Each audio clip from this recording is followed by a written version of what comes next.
And good morning. I'm Lena Bervin, live here in Sherman Oaks. Take a look behind me. This is the Sepulveda Basin, and today a cleanup is underway. The trash, the encampments, and the risk of fires, all of that being addressed. Good morning. I'm Jessica Holmes. Barbie and Ken now celebrating a beloved Mexican holiday. We'll explain. Hey there, everybody. Good morning. Madison Pettis is joining us this morning to tell us all about a brand new project. That plus all the big entertainment headlines we'll see in just a little bit.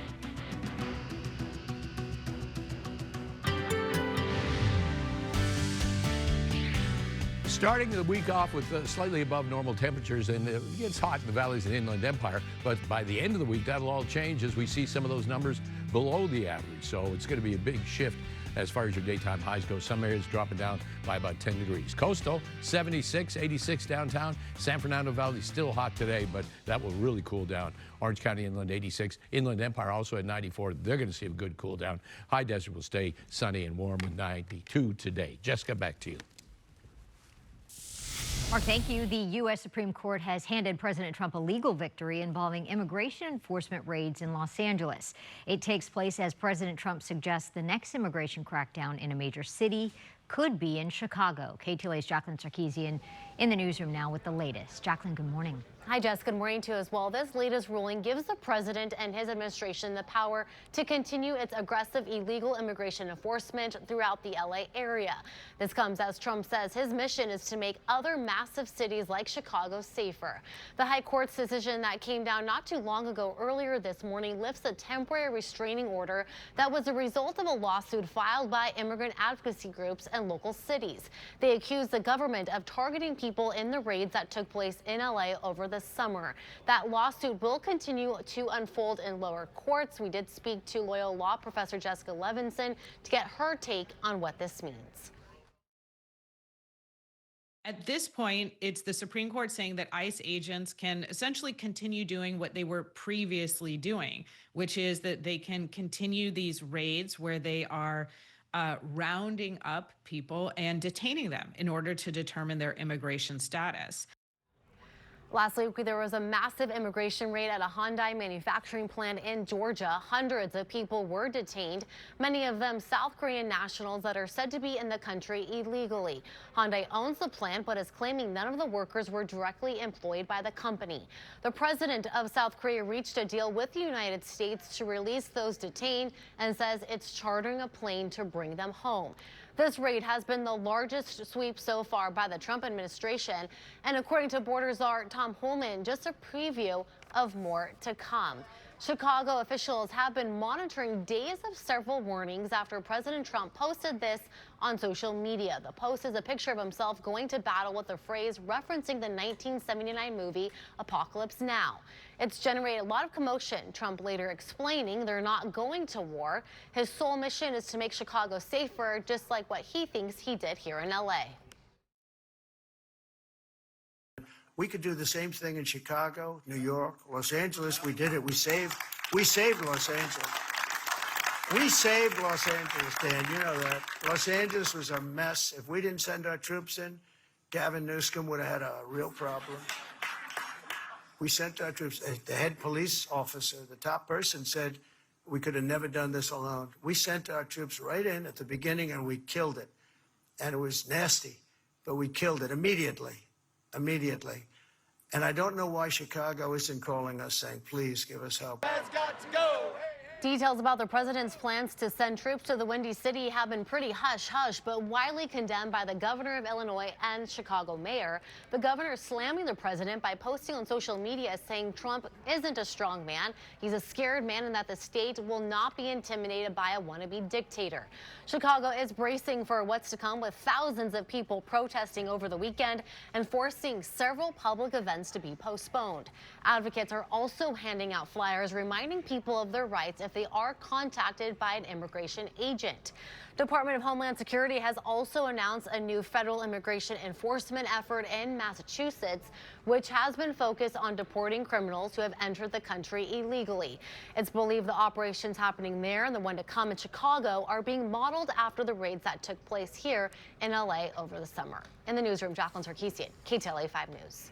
Jacqueline, thank you. A 72-year-old landlord in San Bernardino County was found dead on her property last week. Mindy Cum was reported missing last Tuesday after last being spotted in Tustin. Homicide detectives zeroed in on a residence on Smoke Tree Road in Phelan just 2 days later when they found human remains. They arrested 57-year-old Margaret Minier, who was renting the property on suspicion of murder. Authorities did not provide any details on the circumstances surrounding the alleged killing.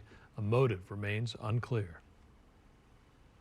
UCLA has suspended one of its top quarterbacks after he was arrested. LA County Sheriff's deputies took 21-year-old Pierce Clarkson into custody on Friday.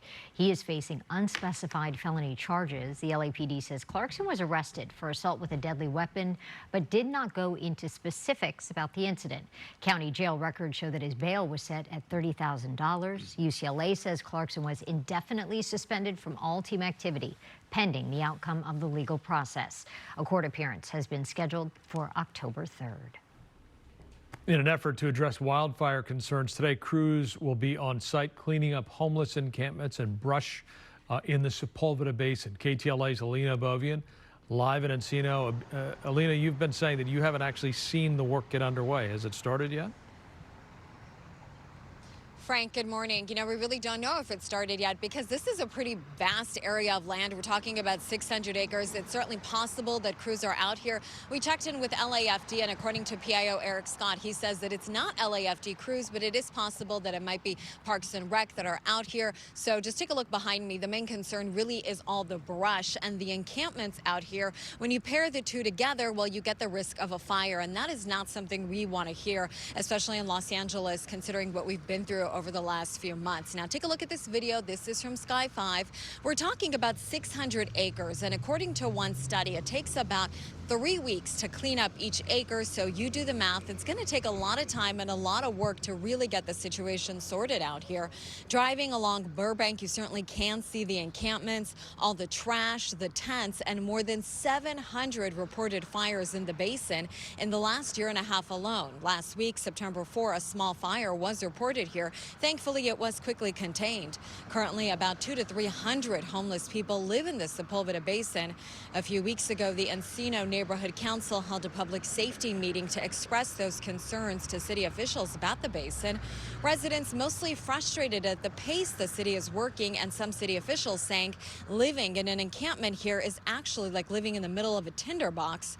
So far, the city has cleared 1 acre, possibly a little bit more, but their process must be done properly, considering health hazards, booby traps, and thick vegetation, not to mention the lack of manpower. Last year, Governor Gavin Newsom issued an executive order directing cities to clean up encampments, and recently the governor announcing he is also forming a task force to remove the dangerous encampments and additionally to provide services to people living in them.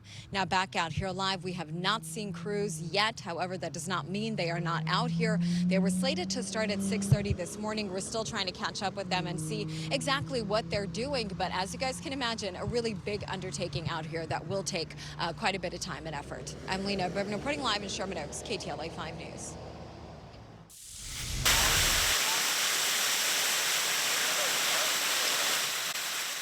A water main break caused a sinkhole on a residential street in Fullerton, damaging at least one home. This surveillance footage shows the moment the water main ruptured.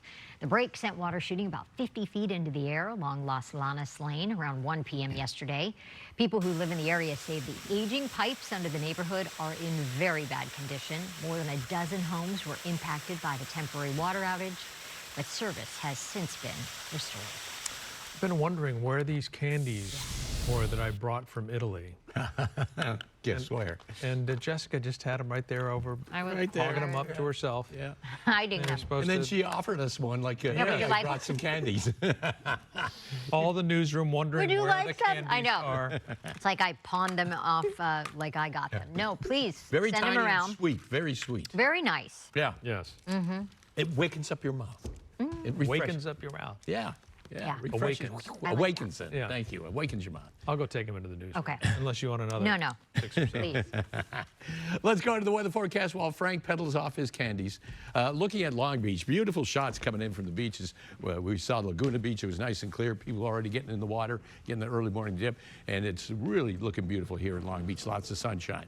Temperatures, though, will cool down as the week moves along. 74 right now, 1 degree cooler than yesterday at this time, and the relative humidity, 71%. It's not going to be as humid this week. We had some humid days.